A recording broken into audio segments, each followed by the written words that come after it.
So நீங்க வந்து ஒரு எம்எல்ஏ எலெக்ட் பண்றீங்க. அந்த எம்எல்ஏ உங்களுக்காக ஒரு லாவை உருவாக்குறாரு. பட் அந்த லாவை சைன் பண்றதுக்கு கவர்னர் ரெஃப்யூஸ் பண்றாரு. இதான சிம்பிள் இஷ்யூ. இந்த கவர்னர் ஏன் இந்த லாவை ரெஃப்யூஸ் பண்ணணும்? ஏன் சைன் பண்ண மறுக்கணும்? கவர்னர் வேற பார்ட்டி, எம்எல்ஏ வேற கட்சி, ஸ்டேட் கவர்மெண்ட்ல வேற பார்ட்டி, சென்ட்ரல் கவர்மெண்ட்ல வேற பார்ட்டி. அவங்க ரெப்ரஸன்டேட்டிவா கவர்னர் வராரு. ரெண்டு பார்ட்டியும் டிஃபரா இருக்கும்போது என்ன ஆகுது? லாவை உருவாக்குறதுல ப்ராப்ளம் வருது. பட் நம்ம என்ன யோசிக்கக்கூடாதுன்னா, இந்த இஷ்யூ வந்து it is not a political game. இவர் பொலிட்டிக்கலா பண்ணியிருந்தாலும் நாம் அப்படி பார்க்கக்கூடாது. நமக்கான ஒரு லா வந்து பாஸ் ஆக மாட்டேங்குதுன்னா இந்த ஸ்ட்ரக்சர் டெமோக்ராட்டிக் ஸ்ட்ரக்சரா இல்ல. What is democratic structure? மக்கள் தனக்கு பிடிச்சால எலெக்ட் பண்றாங்க. அது வழியா தனக்கு பிடிச்ச லா உருவாக்குறாங்க. அப்ப அந்த லாவை உருவாக்க முடியலன்னா இந்த உருவாக்கின ஸ்ட்ரக்சர் எப்படி இருக்கு? வீக்கா இருக்கு. பட் இந்த ஃபுல் ஸ்ட்ரக்சரையும் தூக்கிட முடியாது. கவர்னரே வேணாம்னு சொல்லிட்டு ஸ்ட்ரக்சரை வந்து தூக்க முடியாது. ஏன்னா கான்ஸ்டியூஷன்ல கொடுத்துருக்காங்க. அப்ப இந்த செட்டப்குள்ளேயே மறுபடியும் டெமோக்ராட்டிக் வாய்ஸ் உருவாக்கும். லா கிரியேஷனை டிலே பண்ணாம பாத்துக்கணும். அதுக்கு என்ன பண்ணலாம்? அதுக்கு யார் ஐடியா தருவா? Supreme court. எனக்கு தெரியுது, நம்ம இந்த சேம் இஷ்யூ நேத்து தான் பார்த்தோம். அதே பாயிண்ட் தான் சொல்லியிருக்கேன். அண்ட் இன்னைக்கு சென்டர் பேஜ் ஆர்டிகலும் நேத்து பார்த்து அதே கோர் பாயிண்ட் பத்தி பேசுறதுனால இந்த ஆர்டிகல் இருந்து சேம் பாயிண்ட் ரிப்பீட் பண்ணாம ரெண்டு முக்கியமான விஷயத்தை பத்தி டிஸ்கஸ் பண்ணலாம். அந்த ரெண்டு விஷயமும் உங்களுக்கு தெரிஞ்சதுதான். பாலிட்டி கோர் கிளாஸ்லயே பார்த்துருப்பீங்க. இதை சான்ஸா யூஸ் பண்ணி ரிவிஷன் பண்ணலாம். இந்தியன் கான்ஸ்டியூஷனோட யூனிக் திங் நம்ம நிறைய பார்த்திருக்கோம். இன்னைக்கு அதில் ஒரு முக்கியமான பார்ட் பார்க்க போறோம். நம்ம அடிக்கடி கேட்ட வார்த்தை Indian constitution is living document. What is living? அதுக்கு இன்னொரு வார்த்தை Indian constitution is organic document சொல்லலாமா? அப்போ ஆர்கானிக்கு நீங்க புரிஞ்சுக்கிறதுக்கு இதுக்கு ஆப்போசிட் வார்த்தை என்ன? Mechanical document. அப்போ இந்தியன் கான்ஸ்டியூஷன் என்ன கிடையாது? மெக்கானிக்கல் கிடையாது, ஆர்கானிக். இந்த ரெண்டு வார்த்தைக்கு என்ன டிஃபரன்ஸ்? நம்ம கிளாஸ்லேயே பார்த்துருக்கோம். பட் அகைன் ரிவிஷன் பண்ணலாம். நீங்க ஒரு ரூலை வந்து அதில் என்ன எழுதிருக்கோ அதை அப்படியே படிச்சு அதே மாதிரி யோசிக்கிறீங்கன்னா தட் இஸ் மெக்கானிக்கல் ரீடிங். நீங்க ஒரு படம் பாக்குறீங்கன்னா 10 வயசுல பார்க்கும்போது உங்களுக்கு புரிஞ்சது வேற மாதிரி இருக்கும், 30 வயசுல வேற மாதிரி இருக்கும், 60 வயசுல சேம் படம் இம்பாக்ட் வேற மாதிரி இருக்கும். என்ன ரீசன்? காலத்துக்கு ஏற்ற மாதிரி சேம் ரூல் தான், சேம் லைன் தான். என்ன மாறுது? கான்டெக்ட் மாறுதுல. What is context? இந்த ரூல்ஸோட வேர்ட்ஸ் இருக்குல்ல, அந்த வேர்ட்ஸ் அண்டர்ஸ்டாண்ட் பண்ணி புரிஞ்சுக்கிறத விட அதோட கோர் எசன்ஸ் என்ன, எந்த கண்டெக்ஸ்ட் எழுதுனாங்க, அந்த கண்டெக்ஸ்ட்டை எந்த காலத்தில் எழுதுனாங்க. ஸோ கான்டெக்ட்னா என்ன எல்லாருக்குமே தெரிஞ்சது தான். பட் ஒரு சிம்பிள் எக்ஸாம்பிள், நம்ம ஃபேமிலியில் இருக்கிற ஒரு முக்கியமான ரூல் வச்சுக்கலாம். எல்லாரும் 10 மணிக்கெல்லாம் தூங்கிடணும், எல்லாரும் ஃபாலோ பண்ணிட்டே வரும். பட் எனக்கு வந்து அடுத்த மாதம் எக்ஸாம் வருது, 11 o'clock வரைக்கும் படிக்கணும் ஆசைப்படுறேன். இப்போ இந்த ஃபேமிலியோட ஹெட் என்ன சொல்றாருன்னா, இல்லை இந்த ரூலை பாரு 10 மணின்னு போட்டிருக்கு, நீ 11 மணி சொல்றேன், வேர்டுக்கு வேர்டு மேட்ச் ஆகல அப்படின்னு சொன்னாங்கன்னா அவர் பண்றது என்னது? Mechanical reading. What is organic reading? Interpret பண்ணணும். டைமுக்கு ஏற்ற மாதிரி, கண்டெக்ஸ்ட் ஏற்ற மாதிரி இன்டர் பண்ணணும். 10 மணி ஏன் ஃபிக்ஸ் பண்ணோம்? 10 மணின்ற நம்பர் கிடையாது. ஃபேமிலியோட கம்ஃபர்டபுளுக்காக முடிவு பண்ண டைம். அதே ஃபேமிலியோட மெம்பர் தான் இவங்க, அவங்களோட கம்ஃபர்டபுளுக்காக 11 PM கேட்குறாங்கன்னா கரெக்ட் தான். இது என்னது? Context based interpretation. இது உங்களுக்கு தெரியும் தானே? இந்த ஆங்கிள் பார்த்தீங்கன்னா 1950s இந்தியன் கவுன்சில் எழுதியிருந்தாலும் அந்த ரூல்ஸ் எல்லாமே பிரசன்ட் டைம் வரைக்கும் லிங்க் பண்ண முடியும், நமக்கான விஷயத்தை எடுத்துக்க முடியும். உங்களுக்கு புரியுதுல? இந்த ஃபர்ஸ்ட் பண்ணாங்களே மெக்கானிக்கல் ரீடிங். மெக்கானிக்கல் ரீடிங் எப்போ பண்ணாங்களோ அப்போ என்ன ஆயிடுச்சு? இந்த ரூல் புக்கு டெட் ஆயிடுச்சுல. அதுக்கு வேல்யூ கிடையாது. ஏன்னா காலம் மாறிடுச்சு, டைம் 11 ஆயிடுச்சு, அந்த ரூல் எல்லாம் பழசா இருக்கு, இந்த புக்கு வந்து வேஸ்ட் முடிவு பண்ணிக்கலாம். என்ன ரீசன்? நீங்க அந்த லைனோட ரூலோட வேர்டை பாக்குறீங்க, வேர்டு கிடையாது. இந்த ரூலை உருவாக்குனாங்கல்ல, இந்த ரூல் புக்கோட ஃப்ரேமர்ஸ், இந்த ரூலை உருவாக்குறதுக்கு மெயின் ஐடியா என்ன பர்பஸ்க்காக உருவாக்குறாங்க. அந்த பர்பஸை பாருங்க. நீங்க பர்பஸ் வச்சு யோசிச்சா இந்த லைனை ஒவ்வொரு காலகட்டத்துக்கும் வேற வேற மாதிரி புரிஞ்சுக்கலாம். இதான் பாயிண்ட், இதான் கோர் பாயிண்ட். இதை இன்னும் நல்லா புரிஞ்சுக்கிறதுக்கு ஒரு பெஸ்ட் எக்ஸாம்பிள் ஆர்டிகல் 21. இந்தியாவோட கான்ஸ்டியூஷன்ல எல்லா ரூலையுமே நம்ம ஆர்கானிக்கா பார்க்க முடியும். எல்லாருக்கும் தெரிஞ்ச ஆர்டிகல் 21, அதனால இதை பார்க்குறோம். ஓகேவா? ஃபர்ஸ்ட் ஆர்டிகல் 21 என்ன சொல்லுது?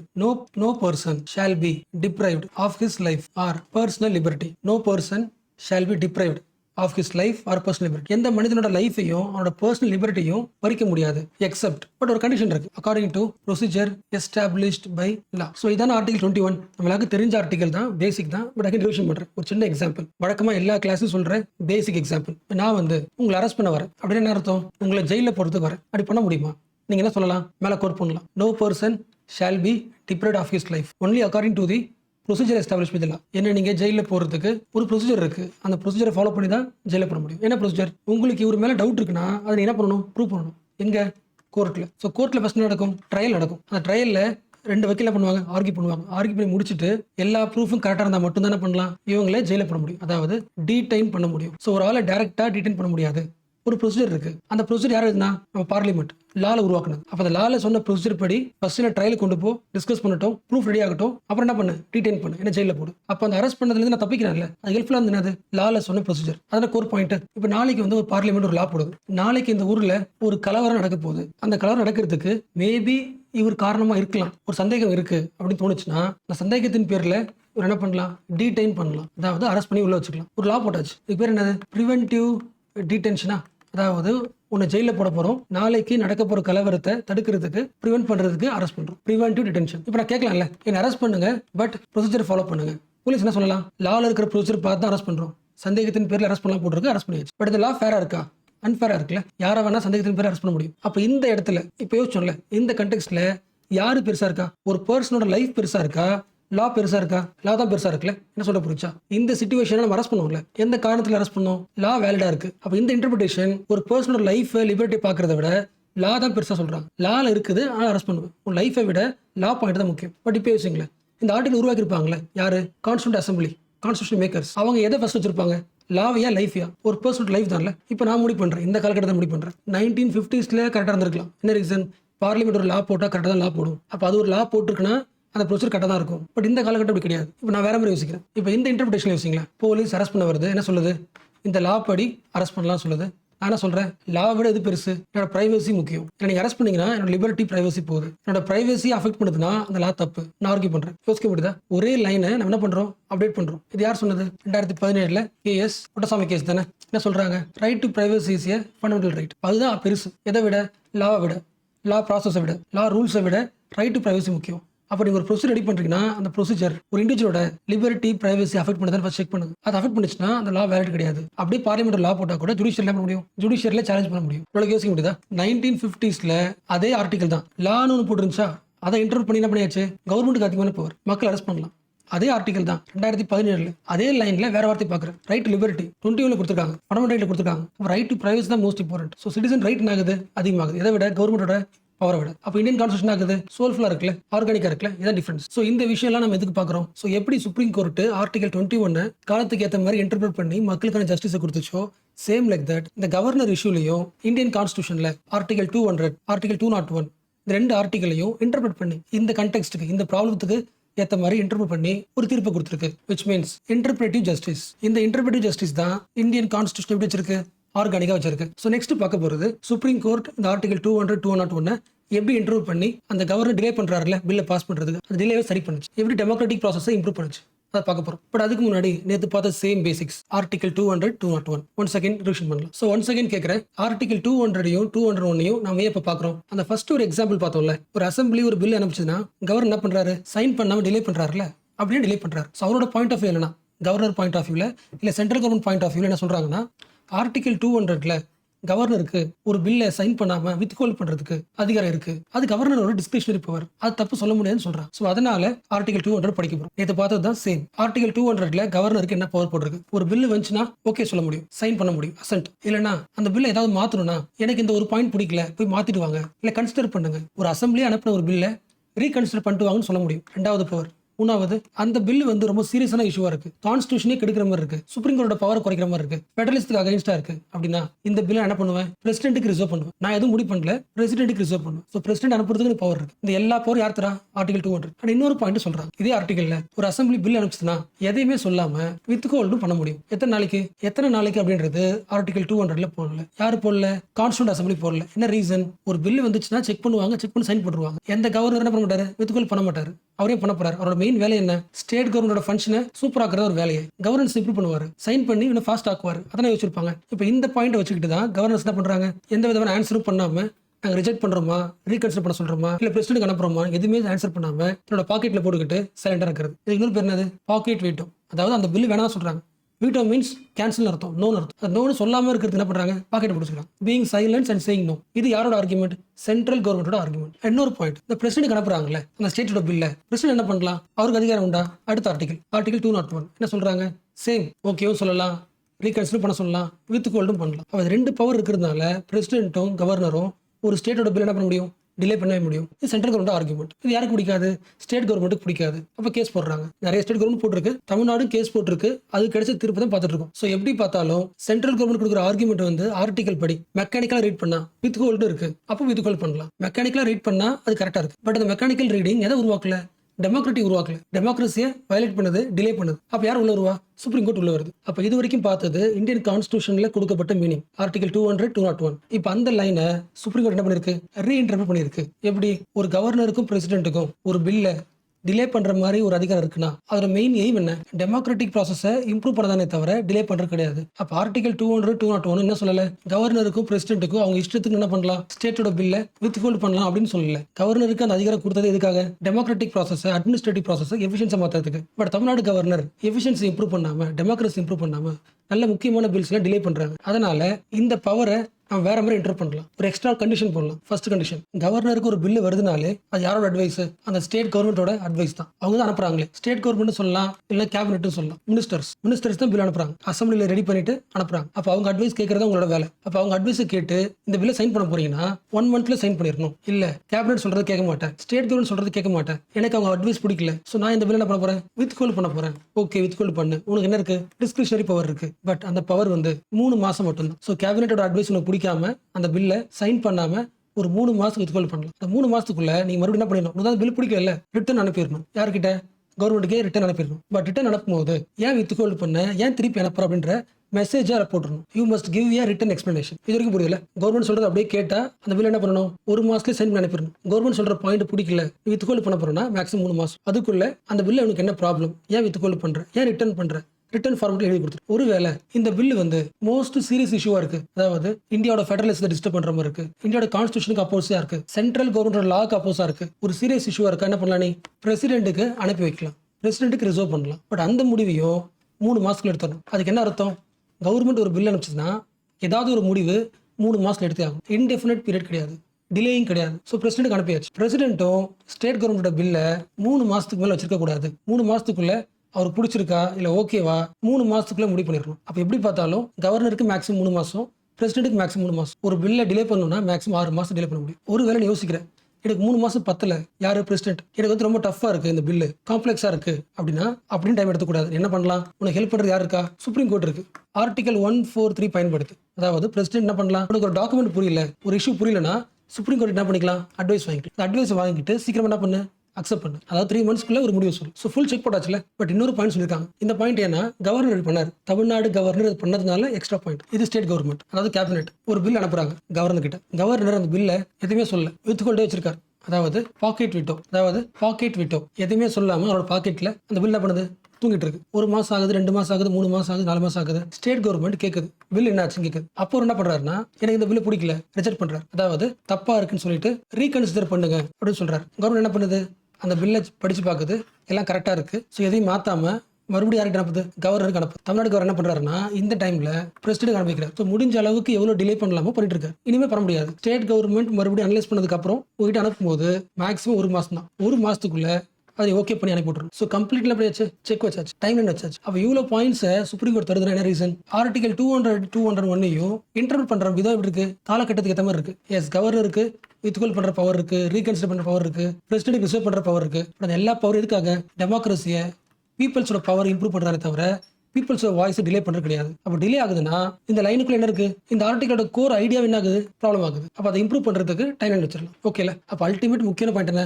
கவர்னர் ஒரு முடிவு எடுக்கும்போது தனக்கு பிடிச்ச முடிவு எடுக்க முடியாது. அதாவது இந்த பில் வந்து எனக்கு பிடிக்கல, பர்சனல் டிசாட்டிஸ்ஃபேக்ஷன் சொல்லி ஒரு பில்லை வித்ஹோல்ட் பண்ண முடியாது. அதாவது பொலிட்டிக்கலா பண்ண முடியாது. பிரசிடென்ட்டுக்கு நீங்க அனுப்பி வைக்கிறீங்கன்னா அதுக்கு ரீசன் எடுக்கணும், பயங்கரமான த்ரெட்டா இருக்கணும், ஃபண்டமெண்டல் ரைட்ஸ் வயலேட் ஆகுது, சென்ட்ரல் கான்ஃபிளிக்டா இருக்கு, ஃபெடரலிசம் வீக் ஆகுது, அந்த மாதிரி சீரியஸ் இஷ்யூக்கு தான் பிரச்சனை பண்ணணும். அது கூட நீங்க ஸ்டேட் கவர்மெண்ட் கிட்ட ரீகன்சிடர் பண்ண சொல்லிட்டு திருப்பி அந்த பில் வந்துச்சுன்னா அப்போ நீங்க பிரசிடென்ட்டுக்கு மறுபடியும் அனுப்ப முடியாது, அடிக்கடி அனுப்பிட்டு இருக்க முடியாது. So what is conclusion? கவர்னருக்கு வீட்டோ பவர் கிடையாது, அதாவது பாக்கெட் வீட்டோவும் கிடையாது. எதுவுமே சொல்லாம இன்ஃபினிட் பீரியட்ல பாக்கெட்ல வச்சுக்க முடியாது. ஒரு பில்லு வேணான்னு சொல்லிட்டு ரிஜெக்ட் பண்ண முடியாது. அப்சல்யூட் வீட்டோவும் கிடையாது. இந்த பில்லு நான் சைன் பண்ண மாட்டேன்னு சொல்லிட்டு அப்சல்யூட்டா ஒன்றும் சொல்ல முடியாது. ஸோ இவ்வளோ விஷயங்களை சுப்ரீம் கோர்ட் இந்த தமிழ்நாடு கவர்னர் கேஸ்ல சொல்லியிருக்கிறது வந்து ஒரு பாசிட்டிவா இருந்தாலும் இத்தனை வருஷம் டைம் எடுத்துக்க தேவையில்லை. ஒரு பில்லை பாஸ் பண்ண வேண்டியதுன்றது மோஸ்ட் அர்ஜென்ட் இஷ்யூ. சீக்கிரமா முடிவு எடுத்துக்கணும். இன்ஃபேக்ட் சொல்ல போனா உங்களுக்கு யூரோப்பியன் யூனியன் தெரியும்ல, யூரோப்பியன் யூனியன் அதுல இருந்து யார் வெளியே வந்துட்டா? பிரிட்டிஷ் வெளியே வந்துட்டாங்க. பிரெக்சிட்னு சொல்லுவோம்.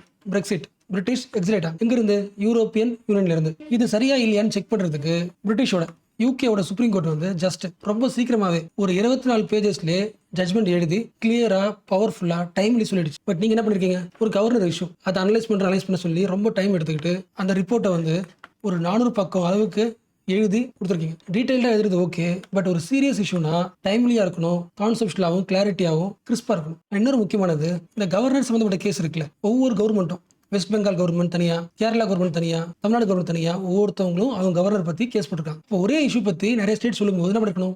எல்லா கேஸையும் ஒரே கேஸா மாத்தி அர்ஜென்ட் இஷ்யூ சொல்லி சீக்கிரமா டைம்ல என்ன பண்ணிருக்கணும்? தீர்ப்பு கொடுத்துருக்கணும். பட் நீங்க ஒவ்வொரு கேஸையும் தனியாக பாக்குறீங்க. அப்ப என்ன ஆகும்? டைம் அதிகமாகும். அப்ப ஜுடிஷியலியோட அட்மினிஸ்ட்ரேஷன் கேஸ் எடுத்துக்கிற விதம், அந்த கேஸ் எக்ஸ்பிளைன் பண்ற விதம் இன்னும் கிறிஸ்பாவும் கான்செப்டாவும் டைம்லியா சீக்கிரமா இருக்கணும்.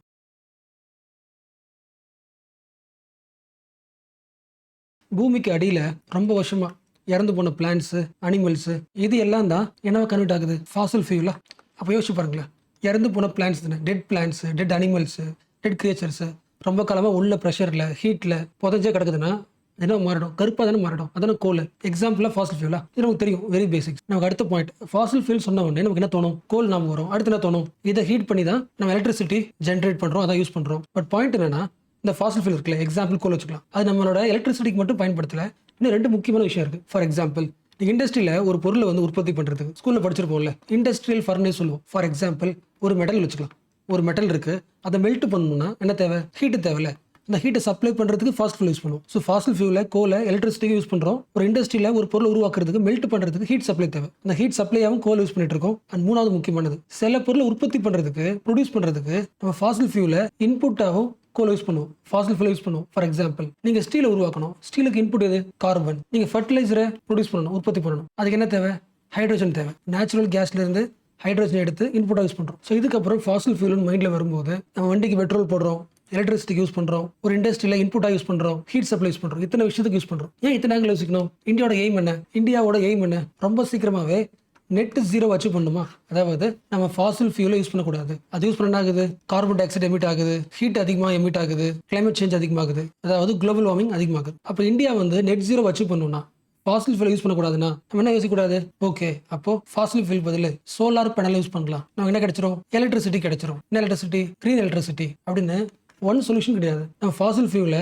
எலக்ட்ரிசிட்டிக்கு மட்டும் பயன்படுத்தலாம். எலக்ட்ரிசிட்டிக்கு மட்டும் என்ன பண்ணிக்கலாம், முடிஞ்ச அளவுக்கு சோலார் பேனலை உற்பத்தி பண்ணி எலக்ட்ரிசிட்டி உற்பத்தி பண்ணிக்கலாம். பட் ஃபாசில் ஃபியூலை இன்புட்டாக பயன்படுத்துகிறோம், ஹீட் சப்ளை பயன்படுத்துகிறோம். இந்த எல்லா விஷயத்துல இருந்தும் ஃபாசில் ரிமூவ் பண்ணணும். ஓரளவுக்கு புரியுதா? சில பேருக்கு இது புரிஞ்சிருக்காது, நான் வேற ஆங்கிள் சொல்கிறேன். சரி, டஃப் கிடையாது, நான் எனக்காக சொல்கிறேன். இதுக்கப்புறம் எலக்ட்ரிசிட்டியை ஃபாசில் ஃபியூல் யூஸ் பண்ண வேணாம், கோல் யூஸ் பண்ண வேணாம். என்ன யூஸ் பண்ணலாம், சோலார் கிரிட்டை பயன்படுத்தலாம். ஸோ சோலார்லேருந்து எலக்ட்ரிசிட்டி ஜென்ரேட் பண்ணுறதுனால என்ன கிடையாது, கிரீன் எலக்ட்ரிசிட்டின்னு சொல்ல முடியாது, கிரீன் எனர்ஜின்னு சொல்ல முடியாது. என்ன ரீசன், இந்த சோலார் பேனல் இருக்குல்ல, இந்த சோலார் பேனலில் ப்ரொடியூஸ் பண்ணுறதுக்கு என்ன தேவைப்பட்டிருக்கும், ஒரு இண்டஸ்ட்ரியில். ஃபார் எக்ஸாம்பிள், இந்த பாட்டு ரெடி பண்ணுறதுக்கு இண்டஸ்ட்ரியில் ஒரு ஃபர்னேஸில் நம்ம என்ன பண்ணியிருப்போம், அதிகமாக ஹீட்டை ப்ரொடியூஸ் பண்ணியிருப்போம், அதுக்கு ஃபாசில் ஃபியூலை பயன்படுத்திருப்போம். இல்லை ஏதோ ஒரு பொருளுக்கு சோலார் பேனலில் உற்பத்தி பண்ணுறதுக்கு ப்ரொடியூஸ் பண்ணுறதுக்கு ஏதோ ஒரு இன்புட் யூஸ் பண்ணியிருப்போம், கோல் யூஸ் பண்ணியிருப்போம். அப்போ என்ன அர்த்தம், சோலார் பேனல் சன்லைட் எனர்ஜியை டேப் பண்ணி எலக்ட்ரிசிட்டி தருது, அது ஓகே, அது பாசிட்டிவ் தான். பட் அந்த சோலார் பேனல் ரெடி பண்ணுறதுக்கான இன்புட் இருக்குல்ல, பேக்ரவுண்ட் ஒர்க்கு, அந்த பேக்ரவுண்ட் ஒர்க்கில் இந்த பேனல் ரெடி பண்ணுறதுல ஒரு இண்டஸ்ட்ரியில் என்ன நடந்திருக்கலாம், ஃபாசில் ஃபியூலை பயன்படுத்தி இருக்கலாம். ஓகேவா? அப்போ இந்தியா நெட் ஜீரோ உருவாக்க போகுது அப்படின்னா எலக்ட்ரிசிட்டி ஜென்ரேஷன் மட்டும் கிடையாது, எல்லா பொருளும் உற்பத்தி பண்ணும்போது அதுக்கான ஹீட் சப்ளைக்கு, அதுக்கான இன்புட்டுக்கு ஃபாசில் ஃபியூல் ரிமூவ் பண்ணணும். அப்போ net zero carbon emission achieve பண்ணுறதுக்கு வீட்டில் மட்டும் கிடையாது, டிரான்ஸ்போர்ட்டேஷனில், ஹீட்டிங்கில், குக்கிங்கில், இன்புட்டில், இது எல்லாத்துலேயுமே ஃபாசில் ஃபியூலை ரிமூவ் பண்ணணும், குறைக்கணும். So what is the conclusion, future முழுக்க நம்ம பண்ண போகிறது எலக்ட்ரிஃபிகேஷன். நீ பார்க்குற எல்லாமே, பஸ்ல இருந்து, வண்டியில இருந்து, குக்கிங்ல இருந்து எல்லாத்தையுமே எலக்ட்ரிசிட்டியை மாற்ற போகிறோம். ஓகேவா? எந்த எலக்ட்ரிசிட்டி, கிரீன் எனர்ஜி. இது வரைக்கும் இல்லாத அளவுக்கு எல்லா பொருளுக்குமே எலக்ட்ரிசிட்டி தேவை மாதிரி மாற்ற போகிறோம்னா ஃபியூச்சரில் எலக்ட்ரிசிட்டி டிமாண்ட் எவ்வளோ இருக்கும், 2047 இந்தியாவோட எலக்ட்ரிசிட்டி டிமாண்ட் மட்டும் 708 ஜிகாவாட்ஸ் இருக்குன்னு சொல்கிறாங்க. யோசிக்க முடியுதா?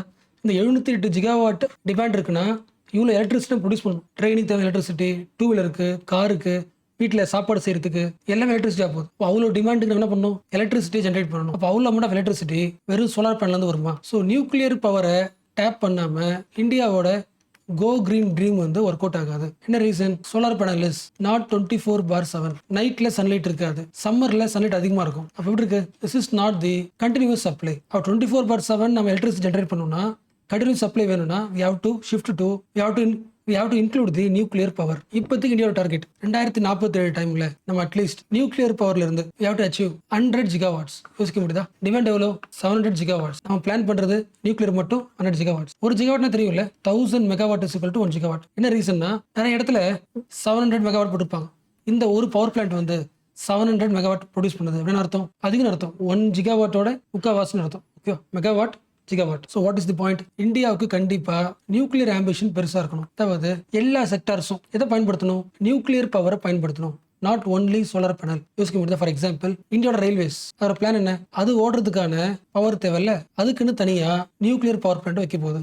லாஸ்ட் இயர் படிச்சோம்ல, ஸ்மால் ரியாக்டர்ஸ், நாமளே உருவாக்குற பாரத் ஸ்மால் ரியாக்டர்ஸ், அவங்களுக்கு தேவையான ஒரு குட்டி ரியாக்டர் வச்சு, நியூக்ளியர் ரியாக்டர் வச்சுட்டு எலக்ட்ரிசிட்டி ஜென்ரேட் பண்ணி 24/7 யூஸ் பண்ண முடியும். பட் ஒரு சின்ன ஸ்மால் ரியாக்டர் எவ்வளோ ப்ரொடியூஸ் பண்ணணும்னா ஒரு 220 மெகாவாட்ஸ். யோசிக்க முடியுதா? 1000 மெகாவாட்னா தான் ஒரு ஜிகாவாட். ரைட்டா? அப்ப சின்ன ரியாக்டர் இருந்ததால கால்வாசி தான். பட் இதுல என்ன பாசிட்டிவ்னா இது இந்தியாவிலே உருவாக்குற ரியாக்டர்ஸ் கொஞ்சம் சீப்பாவும் இருக்கலாம். So what is the conclusion? Net ஜீரோவுக்கு நியூக்ளியர் பவரும் தேவை, சோலார் பவரும் தேவை. சோலார் பவர்ல ஒரு நெகட்டிவ் இருக்கு, அதை சரி பண்ணணும். What is negative? ஒரு டைம் சன்லைட் அதிகமா இருக்கும், சம்டைம்ஸ் இருக்காது. அப்ப எப்போ சன்லைட் அதிகமா இருக்கோ அந்த பாசிட்டிவை பயன்படுத்திக்கணும். எப்படி? சம்மர் டைம்ல சோலார் பேனல்ல இருந்து எக்ஸ்ட்ரா எலக்ட்ரிசிட்டியை ஜென்ரேட் பண்ண முடியல, அதை என்ன பண்ணிக்கலாம்? ஸ்டோர் பண்ணிக்கலாம். அந்த ஸ்டோர் பண்ண எக்ஸ்ட்ரா பவர் இருக்குல்ல, அதை என்ன பண்ணலாம்? தண்ணியில ஆட் பண்ணலாம். எலக்ட்ரிசிட்டியை தண்ணியில விடுறதுக்கு என்ன தேவை? எலக்ட்ரோலைசர் தேவை. ஸோ எலக்ட்ரோலைசர் வழியாக இந்த ஸ்டோர் பண்ண கிரீன் எனர்ஜி இருக்குல்ல, சோலார் எனர்ஜி தண்ணியில படும்போது என்ன பண்ணும்? எலக்ட்ரோலைசிஸ் நடக்கும். அதாவது வாட்டர் ஃபார்ம்ல என்ன? H2O. கரண்ட் பட்ட உடனே ரெண்டா பிரிஞ்சிடும், ஹைட்ரோஜன், ஆக்சிஜன். ஹைட்ரோஜன் நம்ம என்ன பண்ணிக்கலாம்? அதை சேவ் பண்ணி ஃபியூலா யூஸ் பண்ணிக்கலாம். இதுக்கு டிரான்ஸ்போர்ட்டேஷன், ஃபேக்டரிஸ்க்கு எல்லாத்துக்கும் யூஸ் பண்ணலாம். அப்போ சோலார் எனர்ஜியை யூஸ் பண்ணி நம்ம கிரீன் ஹைட்ரோஜனை பயன்படுத்தலாம், கிரீன் ஹைட்ரோஜனை உருவாக்கலாம். பட் இந்த ஹைட்ரோஜன் ப்ரொடக்ஷனையுமே நம்ம கிரீன் ஹைட்ரோஜன் சொல்ல முடியாது. என்ன ரீசன்? சோலார் பேனல்ல இருந்து கிடைச்ச எலக்ட்ரிசிட்டி தான் பயன்படுத்துறோம் இதில் எலக்ட்ரோலைசிஸ்ல. But solar panel is created through some input of fossil fuel. அப்போ இந்த ஹைட்ரோஜன் உருவாக்குற இந்த ப்ராசஸ்ல இருக்குல்ல, இந்த ஒன்று மட்டும் பார்க்காம அதோட ஃபுல் லைஃப் சைக்கிள் பார்க்கணும். ஆரிஜின்ல இருந்து எண்டு வரைக்கும் எல்லா இடத்துலையும் ஃபாசில் ஃபியூல் யூஸ் பண்ணிருக்காங்களா இல்லையான்னு செக் பண்ணிட்டு தான் கிரீன் வார்த்தை தரும். அப்போ கிரீன் ஹைட்ரோஜன் வார்த்தையை தப்பு தான். என்ன யூஸ் பண்ணலாம்? லோ கார்பன் ஹைட்ரோஜனை பயன்படுத்தலாம். கரெக்டா? என்ன ரீசன்? அந்த ஃபுல் லைஃப் சைக்கிள்ல ஸ்டார்டிங் இந்த சோலார் பேனல் ப்ரொடியூஸ் பண்ணுவோம்ல, மேபி அந்த இடத்துல மட்டும்தான் ஃபாசில் ஃபியூல் பயன்படுத்திருப்பாங்க. அதுக்கப்புறம் கிடைச்ச எலக்ட்ரிசிட்டி, சோலார் எலக்ட்ரிசிட்டி அதான் பயன்படுத்துறோம். ஸோ லோ கார்பன் ஹைட்ரோஜன் சொல்லலாம். அப்போ நம்ம எப்போ ஒரு விஷயத்த கிரீன் சொல்ல முடியும்? ஒரு பொருள் உற்பத்தி பண்றீங்க, அந்த ஃபுல் ப்ராசஸ்லையும் அந்த ஃபுல் லைஃப் சைக்கிளுமே அதை எமிட் பண்ண கார்பன் டை ஆக்சைடு 2 கிலோக்கு மேல இருக்கக்கூடாது. 2 கிலோக்கு மேல கார்பன் டை ஆக்சைடு எமிட் பண்ணி தான் ஒரு பொருள் ப்ரொடியூஸ் பண்ணணும்னா அது கிரீன் ப்ராடக்ட்லயோ இல்லை கிரீன் ஹைட்ரோஜன்லயோ வராது. ஸோ இப்போ பேசின விஷயங்கள் தான் இந்த ஆர்டிகல். ஹெட்டிங் படிக்கல, India rising power demand and hydrogen factor. இன்ட்ரோல பாருங்க, நம்ம goal net zero economy achieve பண்ணணும். பட் அது ரொம்ப ஈஸி கிடையாது. என்ன ரீசன்? நம்ம இந்தியா முழுக்க என்ன பண்ண போறோம்? எலக்ட்ரிஃபிகேஷன் பண்ண போறோம். அப்போ எல்லா இடத்துல என்ன பண்ணணும்? நெட் ஜீரோ உருவாக்கணும். அடுத்து ஃபியூச்சர்ல பவர் டிமாண்ட் அதிகமா இருக்கும், அதுக்கு நியூக்ளியர் பவர் பிளான்ட் தேவை. கவர்மெண்ட் எய்ம் என்ன? டார்கெட் 100 ஜிகாவாட் ஆஃப் நியூக்ளியர் பவரா 2047. அடுத்து என்ன பார்த்தோம்? இந்தியன் ரயில்வேஸ் கூட நியூக்ளியர் பவர் பிளான்ட்டை உருவாக்குது. பார்த்தோமா? சரி, நம்ம பார்க்கும்போது ஸ்டோரி மாதிரி பார்த்துருப்போம். ஆல்மோஸ்ட் இருக்கிற எல்லாத்தையும் முடிச்சாச்சு. அடுத்தது பாருங்க, பாரத் ஸ்மால் ரியாக்டர்ஸ் படிச்சோமா? நெக்ஸ்ட் கிரீன் வேற, லோ கார்பன் சோர்ஸ் வேற. கரெக்டா? அதாவது hydro power, nuclear power, solar power, wind power எல்லாமே கிரீன் பவர் கிடையாது, லோ கார்பன் சோர்ஸ் பவர். அதாவது அது உற்பத்தி பண்றது கிளீன் எலக்ட்ரிசிட்டி தான், கிளீன் எனர்ஜி தான். அந்த கிளீன் எனர்ஜி உற்பத்தி பண்றதுக்கு அந்த இன்ஃப்ராஸ்ட்ரக்சர் இருக்குல்ல, நியூக்ளியர் இன்ஃப்ராஸ்ட்ரக்சர், சோலார் இன்ஃப்ராஸ்ட்ரக்சர், அந்த இன்ஃப்ராஸ்ட்ரக்சர் என்ன இருக்கு? கார்பன் எமிட் பண்ணிருக்கும், பட் கம்மியா, லோ கார்பன் சோர்ஸ். அடுத்து என்ன பார்த்தோம்? எலக்ட்ரோலைசர் பார்த்தோம். லாஸ்டா என்ன கன்க்ளூட் பண்ணோம்? கிரீன் ஹைட்ரோஜன்ல இருந்து லோ கார்பன் ஹைட்ரோஜன் பேர் மாற்றணும். அதனை பார்த்தோம். So finally we recommend 2 policy changes. Green hydrogen வார்த்தையை லோ கார்பன் ஹைட்ரோஜனை மாற்றுங்க. ஒன்று. ரெண்டாவது, ஜென்ரேட் பண்ண எலக்ட்ரிசிட்டியை ஸ்டோர் பண்ணுங்க. ஸ்டோர் பண்ணி வச்சுட்டு இருந்தது ஹைட்ரோஜனை ப்ரொடியூஸ் பண்ணுங்க. இந்த 3 பாயிண்ட் தான் இந்த ஆர்டிகளோட கோர் தீமை. ஆல்மோஸ்ட் முடிச்சாச்சு.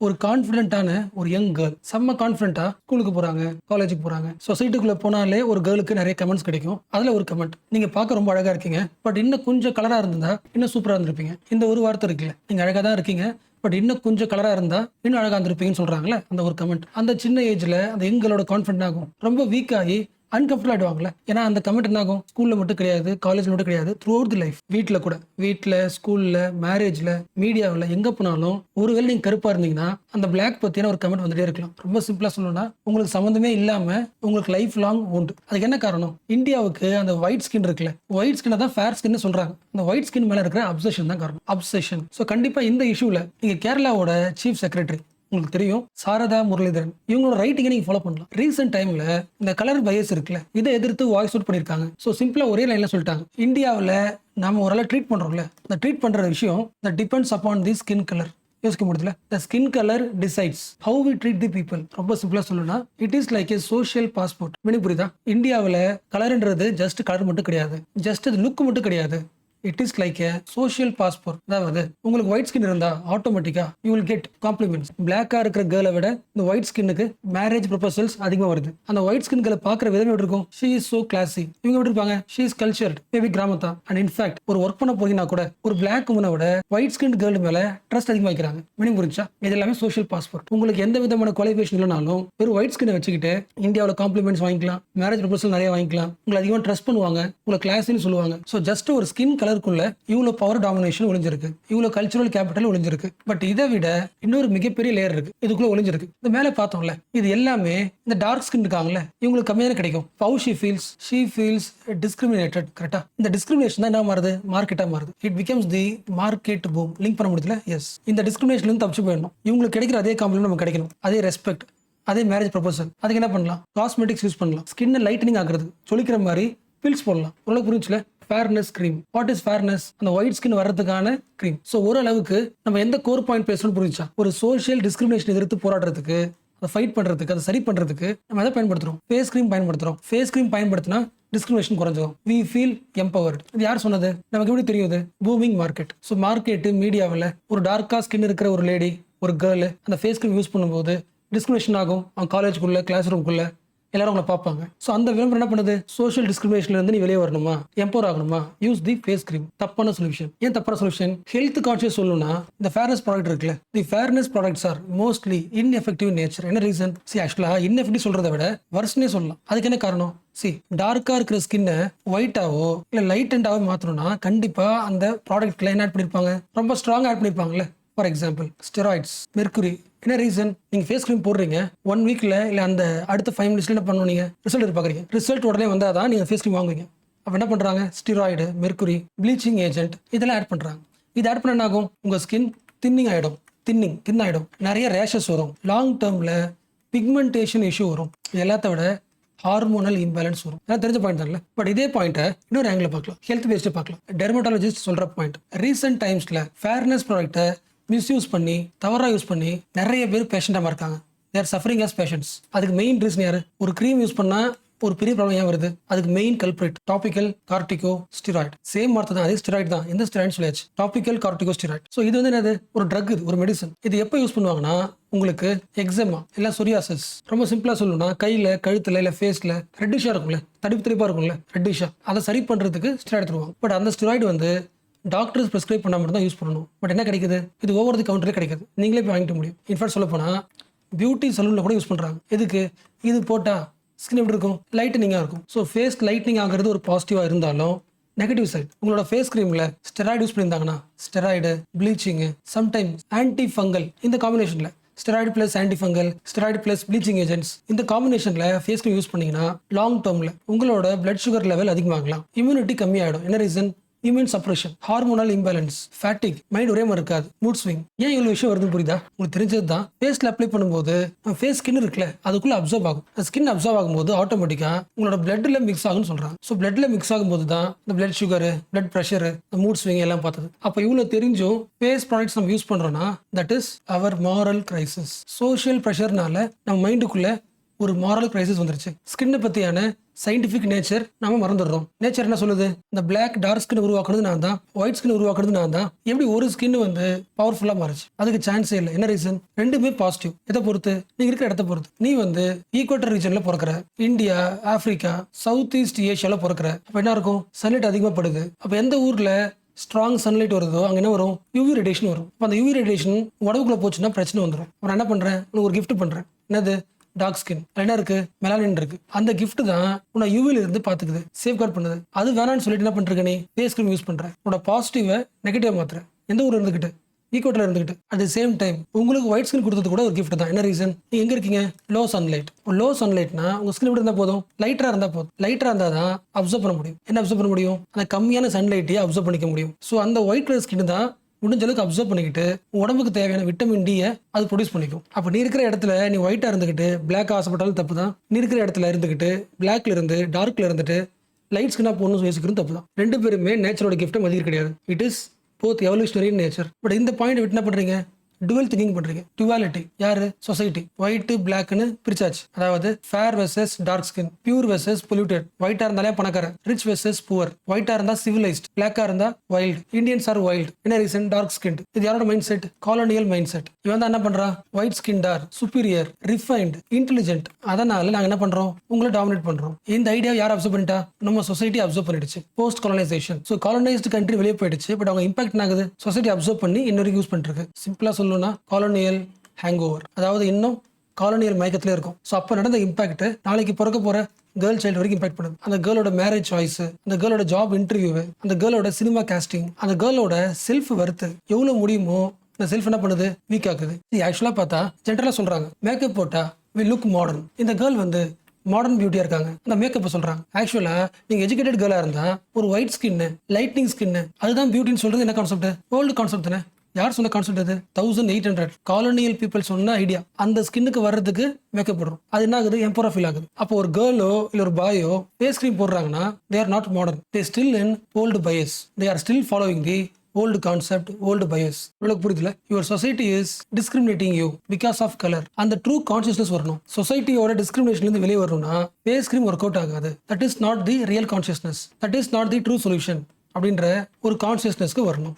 எப்போ வரணும்? சின்ன ஏஜ்ல வர வைக்கணும். So we need what? Mass awareness programme. யாருக்கு? சின்ன வயசுல இருந்து, ஸ்கூல் லெவல்ல இருந்து என்ன சொல்லி தரணும்? ஸ்கின் டோனுக்கும் ஸ்டேட்டஸ்க்கும் சம்மந்தம் இல்லை. ஸ்கின் ஹெல்த் வேற, ஸ்கின் கலர் வேற. உன் ஸ்கின் ஹெல்த்தியா பார்த்துக்கலாம், கலரா பார்த்துக்கணும் அவசியம் இல்லை. இது யாருக்கு சொல்லணும்? சில்ட்ரனுக்கே சொல்லணும். என்ன ரீசன்? சில்ட்ரன் டைம்ல அந்த சின்ன வயசுல அவங்களுக்குள்ள சொசைட்டியோட டீப் பயஸ் இருக்குல்ல, இட் கெட்ஸ் ரூட்டட். என்ன பண்ணணும்? முடிஞ்ச அளவுக்கு ஸ்கூல்லேயே இயர்லியரா ஸ்டார்ட் பண்ணணும். ஸ்கூல்ல, டெக்ஸ்ட் புக்ல, பேரண்டிங்ல, கிளாஸ் ரூம் ஸ்டோரிஸ்ல இந்த ப்ரீஜுடைஸை ஓவர் கம் பண்ணணும். Every tone is beautiful. Your health and dignity is most important than your looks. Maybe சில பேர் இப்படி யோசிக்கலாம், அப்படிலாம் கிடையாது, இப்பெல்லாம் பிளாக் ஸ்கின் தான் எம்பவர்டு, யூடியூப் முழுக்க பிளாக் ஸ்கின் தான். அது கரெக்ட் தான், யூடியூப் முழுக்க யங் பிளாக் ஸ்கின் இருக்காங்க. பட் அவங்க எதை ப்ரமோட் பண்றாங்க? அந்த டார்க் ஸ்கின்னுக்கான மேக்கப், அந்த டார்க் ஸ்கின்னுக்கான ஃபேஸ் கிரீம், அதை ப்ரமோட் பண்றாங்களே தவிர அவரோட ஓன் ஸ்கின்னே எம்பவர்டா ப்ரமோட் பண்ணல. இதான் இஷ்யூவே. So what is the conclusion? உங்களை நீங்க கேர் பண்ணிக்கிறது அவசியம். But you should be informed. நீங்க என்ன பயன்படுத்துறீங்க தட் ஷுட் பி இன்ஃபார்ம்ட். ரெண்டாவது, ஃப்ரீ ஃப்ரம் ப்ரெஷர். உங்களுக்கு தெரியாமலே ஒரு சோஷியல் ப்ரெஷர் உங்களை ஹேண்டில் பண்ணுது. எப்படி? உங்க லைஃப்லயே நீங்க அதிகமா போட்ட மேக்கப் எப்போ? மேரேஜ் டைம்ல, இல்ல பொண்ணு பார்க்க வரும்போது. அப்போ உங்க கான்ஷியஸ் என்ன சொல்லுது? உங்க ஃபேமிலி என்ன சொல்லுது? ஒரு இன்டைரக்ட் ப்ரெஷர் பண்ணுது. உங்க ஸ்கின் அழகு கிடையாது, அது மேல ஒரு மேக்கப் போட்டுக்கும், அந்த லைட்டிங் தான் அழகு. அப்ப அந்த இன்டைரக்ட் ப்ரெஷர் இருக்குல்ல, அதையும் நோட் பண்ணுங்க. மூணாவது, இது எல்லாத்த விட செல்ஃப் லவ் முக்கியம். ஸோ செல்ஃப் டவுட்ல இருந்து வெளியே வாங்க. எக்ஸ்பெரிமெண்ட் பண்ணுங்க கொஞ்சம் கொஞ்சமா. 10%, 20%, 30% வீக்லி, மந்த்லி இந்த சோஷியல் ப்ரெஷர்ல இருந்து வெளியே வர ட்ரை பண்ணுங்க. அது லாங் டேர்ம்ல செல்ஃப் டவுட் செல்ஃப் லவ்வா மாறும். You feel confident.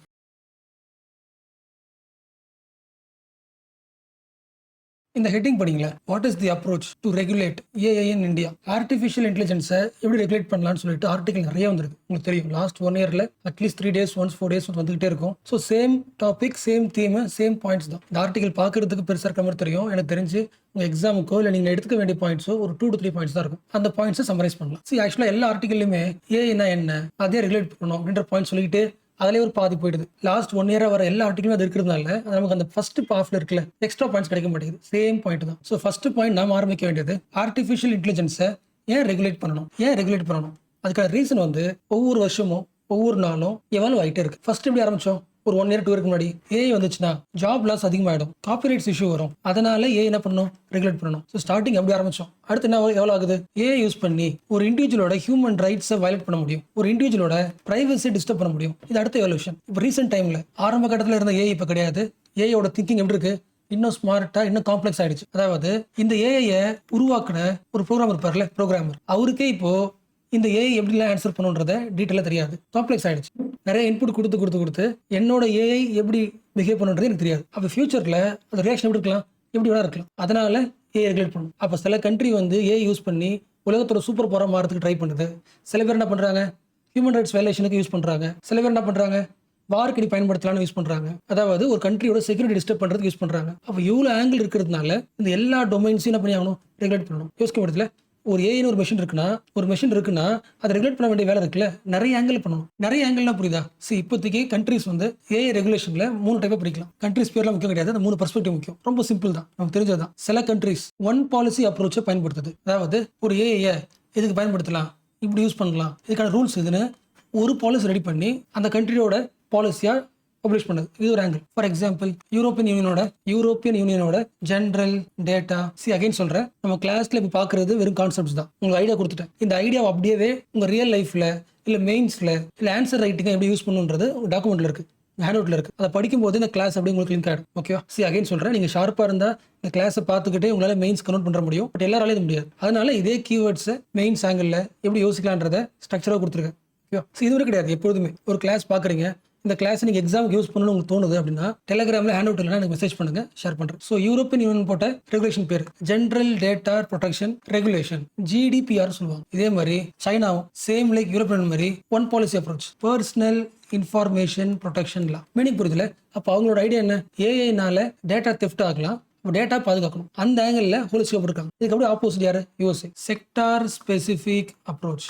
ஓரளவுக்கு புரியுதுல? ஒரு ரூல் கிடையாது, ஒவ்வொரு செக்டருக்கு ஏற்ற மாதிரி ரூல்ஸ். ஃபார் எக்ஸாம்பிள் ஹெல்த்ல ஏஐ எப்படி ரெகுலேட் பண்ணணும், எக்கனாமில ரெகுலேஷன் எப்படி இருக்கணும், ஏஐக்கு டிஃபென்ஸ்ல ஏஐ பயன்படுத்தலாமா, எப்படி பயன்படுத்தணும், ஒவ்வொரு செக்டருக்கும் ரூல்ஸ் போடுது. அப்போ இது ஃபிளெக்சிபிள், இதான ஃபிளெக்சிபிள். நமக்கு எதுக்கு நிறைய யூஸ் பண்ணிக்கலாமோ யூஸ் பண்ணிக்கலாம், எந்த செக்டருக்கு யூஸ் பண்ண தேவையோ ரெகுலேஷன் பண்ணிக்கலாம், ஸ்ட்ராங்காக போட்டுக்கலாம். பட் இது ஒரு ப்ராப்ளம் இருக்கும். என்னது? ஹெல்த்துக்கு வர மாதிரி இருக்கு, எக்கனாமிக் வர மாதிரி இருக்கு. அப்போ எனக்கு ஒரு கேப் இருக்கும்ல. ஒரு அப்ரோச்னா எல்லாத்துக்கும் சேர்த்து ஒரே ரூல், ஒரே ஒரு பார்க்கலாம். ஒவ்வொரு செக்டருக்கு பிரிக்கும் போது ஃபிளெக்சிபிலிட்டி இருக்கு, பட் கொஞ்சம் கேப் இருக்கும்ல. எஸ். சரி, இன்னொரு பாயிண்ட்டுங்க, ஒரு ஒன் பாலிசி அப்ரோச் ஒரு லா எப்படி கரெக்டாக சில பேர் தோணலாம். பட் என்ன பாயிண்ட்னா அப்டேட் பண்ணிட்டே இருக்கலாம். ஃபார் எக்ஸாம்பிள் இப்போ சைனா வச்சுக்கோங்களேன், பர்சனல் இன்ஃபார்மேஷன் ப்ரொடெக்ஷன் லாவா ஒரு லா உருவாக்கிடுச்சு, ஏஐ ரெகுலேட் பண்ணு. அடுத்து என்ன பண்ணலாம்? ஃபியூச்சர்ல என்னென்ன அப்டேட் வருதோ அது எல்லாத்தையும் ஆட் பண்ணிட்டே இருக்கலாம். ஃபார் எக்ஸாம்பிள் டீப் ஃபேக்கை எப்படி கண்ட்ரோல் பண்றது, ரெகுலேட் பண்றது, அது ஒரு பாயிண்ட் ஆட் பண்ணிப்பாங்க. ஜென்ரேட்டிவ் ஏஐ, அதுக்கு என்ன ரூல்ஸ் எக்ஸ்ட்ரா பண்ணிடுவாங்க. சோஷியல் மீடியா அல்காரிதம், அந்த ப்ரோக்ராமை எப்படி கண்ட்ரோல் பண்றது, எக்ஸ்ட்ரா ரூல்ஸ் அப்டேட் பண்ணிட்டே வரலாம். இது ஒரு அப்ரோச். ஸோ இந்த ரெண்டு அப்ரோச்ல இந்தியா ஃபாலோ பண்ற அப்ரோச் யூரோப்பியன் யூனியன் மாதிரி சென்ட்ரலைஸ்ட் காம்ப்ரஹென்சிவ் அப்ரோச். அது உங்களுக்கு தெரியும் தானே? இந்தியாவில் மோஸ்ட் லாஸ் எப்படி இருக்கும்? சென்ட்ரல் லாஸ் தான் இருக்கும். அதுக்கு ஒரு பெஸ்ட் எக்ஸாம்பிள் நம்ம ஆல்ரெடி பார்த்தது டிஜிட்டல் பர்சனல் டேட்டா ப்ரொடெக்ஷன் ஆக்டா 2023. இந்த ஆக்டோட ஸ்ட்ரக்சர் எப்படி இருக்கு? One policy approach similar to European union, China. But இந்த ஆக்ட் பர்சனல் டேட்டா பத்தி மட்டும் தான் பேசுது தவிர ஃபுல் ஏஐ பத்தி பேசல. ஸோ ஏஐ பத்தின ஒரு ஃபுல் காம்ப்ரஹென்சிவ் பாலிசியை அட்லீஸ்ட் ஒரு ப்ளூ பிரிண்ட் ஆச்சு நேரத்துக்கு ரெடி பண்ணிருக்கணும். யார் ரெடி பண்ணணும்? நித்தி ஆயோக். ஒருவேளை ஒட்டுமொத்த இந்தியாவுக்கும் எல்லா செக்டருக்கும் சேர்த்து ஒரு ஹோலிஸ்டிக்கான ஒரு ப்ளூ பிரிண்ட் ரெடி பண்ண முடியலன்னா அட்லீஸ்ட் என்ன பண்ணுங்க, எதெல்லாம் most important sector, urgent sectors, health care, education, farming, at least சில முக்கியமான செக்டர்ஸ்க்காச்சு ஏஐ ரெகுலேட் பண்ண ஆரம்பிச்சிடணும். அதுக்கான பாலிசிஸ் ரெடி பண்ணணும். நல்லா யோசிக்கல, ஏஐ ரெகுலேட் பண்ணணும்னா நமக்கு என்ன தேவை? இந்தியா அதுக்கு டிஜிட்டல் இன்ஃப்ராஸ்ட்ரக்சர்ல ஸ்ட்ராங் ஆகும். கரெக்டா? இப்பதான் த்ரூ அவுட் தி இந்தியா எல்லா ஸ்டேட்ஸ்லயும் ஏஐயோட அல்காரிதம், அதோட ஒர்க்கிங் நேச்சரை டிஜிட்டல் வழியாவே ரெகுலேட் பண்ண முடியும். ஸோ ஒரு பெரிய ஏஐ பாலிசி உருவாக்குறதுக்கு முன்னாடி நம்ம பேசிக்கா பண்ண வேண்டியது ஃபர்ஸ்ட் ப்ரையாரிட்டி செக்டரை லிஸ்ட் பண்ணுங்க. அந்த செக்டருக்காக ஏஐக்குன்னு ஒரு தனி கவர்னிங் அத்தாரிட்டியை போடுங்க. அந்த அத்தாரிட்டி ஒர்க் பண்றதுக்கான டிஜிட்டல் இன்ஃப்ராஸ்ட்ரக்சரை உருவாக்குங்க. ரொம்ப முக்கியமா ஏஐயோட எத்திக்ஸ் எப்படி இருக்கணும், இதுக்கான பேசிக் டீடைல்ஸை ஃபர்ஸ்ட் லெவல்ல ஃபர்ஸ்ட் லைன்ல உருவாக்கணும். இப்போ அந்த ஹெட்டிங் படிங்களா, what is the approach to regulate AI in India? ரெண்டு அப்ரோச் தான். Holistic approach. ஹோலிஸ்டிக் அப்ரோச்சை ஒரு விஷன் டாக்குமெண்ட் ரெடி பண்றதுக்கு முன்னாடி செக்டர் வைஸ் அதுக்கான ரெகுலேட்டிங் அத்தாரிட்டி, இன்ஃப்ராஸ்ட்ரக்சர் இதையும் ஸ்ட்ராங் பண்ணலாம். ஆல்மோஸ்ட் பேசின எல்லா பாயிண்ட் உங்களுக்கு தெரிஞ்ச பாயிண்ட் தான்ல.